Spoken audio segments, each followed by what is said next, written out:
Well, tell me, I know you played a very big, pivotal role in shaping the ordinances or the way we do things here in the city of Enid.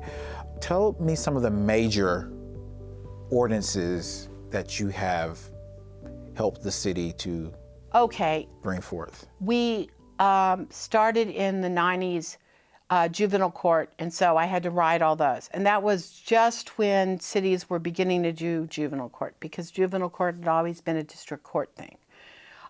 So that's part of it.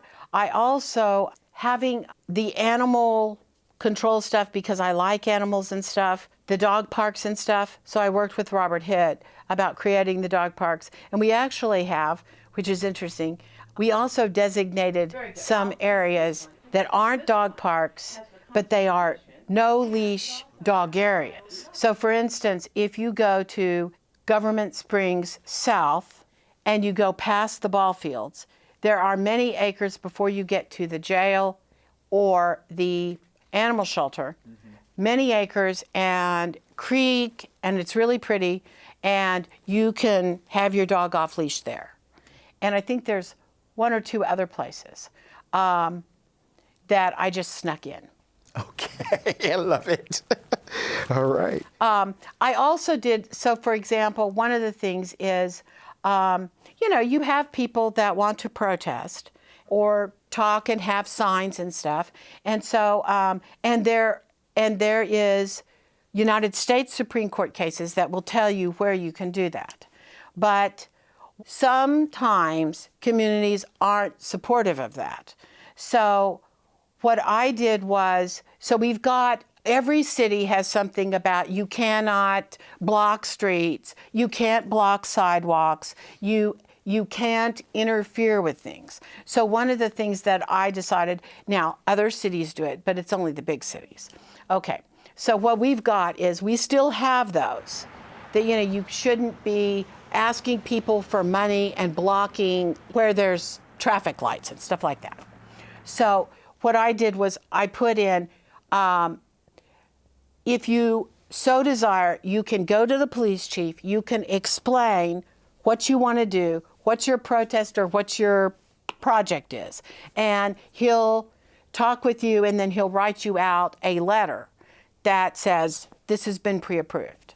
So one of the things, if they come, they usually come to City Hall, they usually show up at my office, and I say, you do not have to do this because prior restraint is illegal. This is not prior restraint. I'm just saying that, if I was going to do a protest, I would go to the police chief and get a letter so that then when, a nervous first-year police officer or someone stops and calls, or they're saying they're going to call the police, well, you could call the police if you'd like, but here's my letter. So we have that. I think, Chicago and big cities, they have so many protests. They have a whole system. All we have is like one sentence in the code that says you can get pre-approved. Okay. And people have done that, and actually they've been very helpful. The other thing is, people don't know that if they're going to do something, either have a party or a walk or some special event, they can ask for a police officer. Now, it costs a certain amount. Right. Okay, so that's one of the little things. Let's see. I doubt people would be able to have 6 hens at their house if I hadn't come back. I'm pretty pro people. That's one of my favorite part of the jobs. Okay, so you grandfather that in, correct?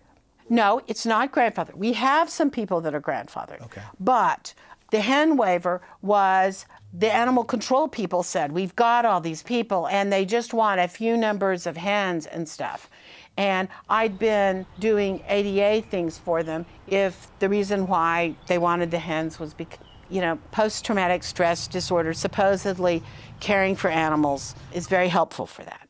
Okay, so they asked for it and I wrote it up and it was easy, and they go talk to the marshal and we do a check. And were you part of when animal control became animal welfare, like changing that name? And yes, most of the ordinances, there aren't any ordinances that I always review them and decide how to put them in and stuff. So the whole entire, at this point, practically everything that's in there, whether it was my idea or not, I've looked at because I've been here for so long.